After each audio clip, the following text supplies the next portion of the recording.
Hai, assalamualaikum teman-teman. Terima kasih sudah klik video ini. Gimana nih kabar kalian? Semoga selalu sehat, bahagia, dan tentunya diberi kelancaran rezeki. Amin.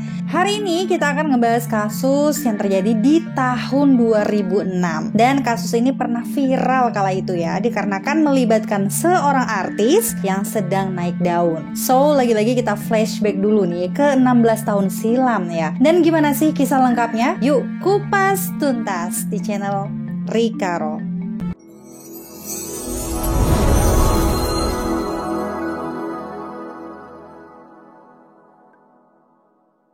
Oke, langsung aja nih teman-teman, siapa di sini yang mungkin pernah mengenal Lydia Pratiwi? Mungkin ada yang kenal ya dengan sosok ini, anak-anak angkatan 90-an. Nah, bagi yang masih 2000-an mungkin juga pernah tahu jika suka melihat film-film zaman dulu. Lydia Pratiwi ini lahir di Jakarta 14 Januari 1987.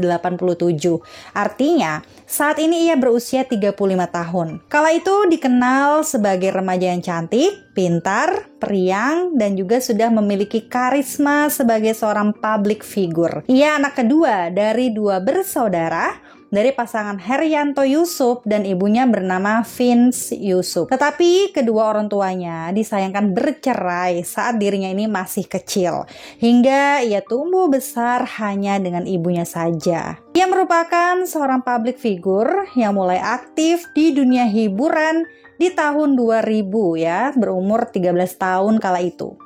Awalnya dia ini adalah seorang model, kemudian dia melebarkan sayapnya, bermain sinetron Ande Ande Lumut. Namanya semakin dikenal ketika ia memerankan tokoh ikon unik di sinetron Untung Ada Gini, yang merupakan versi terbaru dari Gini Oh Gini ya teman-teman. Nah, memasuki tahun 2006, dia sempat memainkan sinetron Si Entong dan dia berperan sebagai tokoh Jamilah, yaitu pemeran utamanya. Di tahun itulah teman-teman kejadian di mana karirnya Lydia ini jatuh karena terikat kasus yang cukup menggemparkan tanah air yang membawa nama paman dan juga ibunya. Memasuki usia 17 tahun di tahun 2006, dirinya menjalin hubungan asmara dengan seorang kontraktor tampan bernama Naek Gom Hutagalung. Saat itu sang kekasih berumur 33 tahun. Kekasihnya yang bernama Naek ini merupakan lulusan arsitektur Universitas Trisakti tahun 92 sampai 97. Karirnya pun cemerlang dan membintangi beberapa iklan produk. Kabar keduanya menjalin asmara juga bukan berita yang ditutupi, karena keduanya terlihat sering bersama dalam beberapa waktu. Dan kronologi kejadian kasus ini berawal dari paman Lydia yang bernama Tony Yusuf. Dia berhutang dengan seorang rentenir. Sang paman menceritakan masalah tersebut ke ibu Lydia sebagai saudara perempuannya. Nah, ibu Lydia kemudian menceritakannya kembali kepada anaknya, Lydia. Lydia saat itu sedang berada di puncak karirnya, so tidak memungkiri dia juga memiliki uang yang lebih saat itu. Namun teman-teman, ternyata uang dari Lydia ini tidak cukup untuk menutupi hutang, ditambah lagi bunga yang jumlahnya cukup besar. Dan waktu tempo pembayaran juga sudah melewati tanggal, hingga pada akhirnya bunganya itu semakin besar. Tony pun menjadi gelap mata mengetahui bahwa kekasihnya Lydia ini seseorang yang terbilang cukup mampu. Maka pada tanggal 27 April 2006 jam 11 siang, paman Lydia yaitu Tony Yusuf yang berusia 43 tahun, dia merencanakan pemerasan kepada Naek, kekasihnya si Lydia, di rumah Vince Yusuf. Mereka bertiga, Tony, Vince, dan juga Lydia, mereka merencanakan hal itu dan membagi tugas. Lydia bertugas mencari dan juga menghubungi Naek. Vince, sang ibu Lydia, mengatur perjalanan dan juga tempat ya, serta Tony menyiapkan alat yang akan digunakan sebagai eksekutor bersama Ade Soekardi, yaitu temannya yang berprofesi sebagai satpam. Pada pukul 3 sore, Vince, Tony, dan juga Lydia, mereka berangkat dari rumah mengendarai Chevrolet Spark milik Lydia menuju ke Plaza Senayan. Nah, saat di perjalanan, mereka menjemput Ade Soekardi. Saat tiba di Plaza Senayan, Lydia turun, lalu dia mengcalling naik ya. Sedangkan Vince, Tony, dan juga Ade menuju ke Ancol untuk memesan cottage di Putri Duyung. Tony memesan cottage Tongkol 59. Dia menggunakan identitas palsu atas nama Hasan bin Idris. Nah, saat itu ia dilayani seorang petugas yang bernama M. Zubaidi. Lalu pukul 7 malam, Vince, Tony, dan juga Ade masuk ke kamar yang telah dipesan. Namun kemudian Vince keluar, sedangkan Tony dan Ade masih di dalam kamar menunggu Nike datang bersama Lydia. Nah, pada saat Nike ini datang, tiba-tiba saja lehernya Nike ini pun dipeteng dari belakang dengan tangan kanannya Ade Soekardi. Tony menodongkan pisau sangkur ke arah korban dengan mengancam supaya tidak bergerak dan dia pun disuruh berlutut. Nike kemudian diikat ke belakang tangannya dengan tali nilon dan juga kabel tis. Nike diangkat ke atas tempat tidur, terus dompetnya, ATM-nya semua diambil sambil dia menanyakan PIN ya.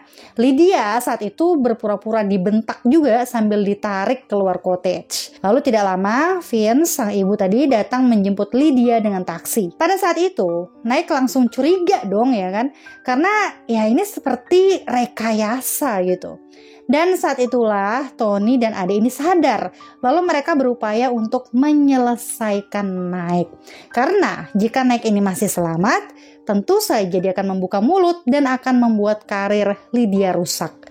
Akhirnya Nike pun dianiaya dengan cara ditikam belakang kepalanya menggunakan tusukan alat pemecah es batu sebanyak 2 kali. Saat Nike ini menjerit kesakitan, Ade langsung menjerat lehernya dengan kabel tis hingga pada akhirnya Nike pun kehilangan nyawanya. Lalu pada pukul 1 siang, Tony dan Ade melarikan diri dengan menggunakan mobil Toyota Avanza milik Nike. Mereka pun kabur melalui tol Semanggi menuju ke tol Hos Cokro-Minoto, Jakarta Pusat. Mobil itu kemudian ditinggalkan di pinggir jalan begitu saja. Tidak lama, Vince pun tadi ya menjemput Tony bersama Ade, lalu mereka pun diantar ke Hotel Mega Proklamasi dan menginap semalam. Tony diberi 5 juta hasil dari menguras ATM milik Nike. Vince dan Lydia pulang ke rumahnya di BSD. Keluarga Nike pun gelisah tentunya ya teman-teman, karena Nike ini tidak kunjung pulang.